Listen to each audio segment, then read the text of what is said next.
Barangay Pulong Santol, dito ako lumaki. Sarap naman balikan ng nakaraan. Buti na nga maluwang ang daan, no? Ayun lang, akala ko maluwang.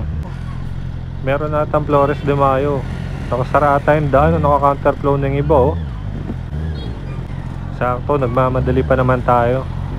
Ginabi na kasi tayo, no? Hindi ko expect na malayo pala yung Morong Bataan, saka matraffic sa Balanga.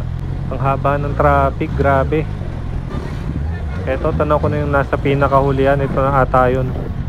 Okay, tamang sunod-sunod lang. Grabe, ang sayo naman nito. Kung di lang ako nagmamadali, manonood pa ako nito. Overtake na, sorry po, nagmamadali lang po. Sunod na ako kay Manong para makaabot ako ng alas 8. May nag-aantay kasi na tao sa akin, galing pang Cavite, eh. Ako lang sadya nun, eh, nakakaya. Grabe, ang daming tao. Sayo pala dito. Ang daming supporters. Na-stuck ako dito, eh. Sabay na ako dito sa may generator.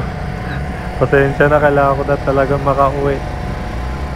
Nahiya ako umu-overtake, eh. Kaso kailangan ko na talaga umuwi. Tiyempo na ako. Yun, no, meron nakamotor. Pwede naman ata, eh. Kaso nakakahiya talaga. Baka makasira ako ng view dun, eh. Tiyempo ako maya. Eto, meron ulit. Sabayan ko na siguro to. Grabe, medyo matagal to kung sakali. Hindi ata kaya na mukha ko sumabay doon. Baka kasi malagay ako alanganin, eh. Wala akong mapuntahan, eh. Ito, meron ulit, oh. Sorry, kailangan ko na talaga sumabay. Ang init sa paa nitong big bike. Medyo nainitan na pa ako talaga. Grabe, sana matapos na. Kasi ate na pati. Hello, ate. Bye-bye po, ate. Una na ako. Sorry po, makikidaan.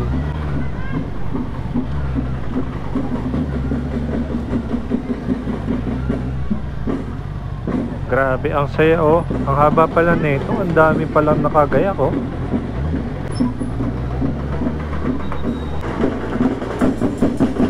Yeah, yeah, yeah, yeah. Hey, ang saya. Oh, oh, oh, oh, yay. Woo. Uy, may lespo. Sige po, una na kayo. Grabe, ang dami nag-aabang dito, oh. Medyo may kalayuan pa pero nakalabas na yung mga tao.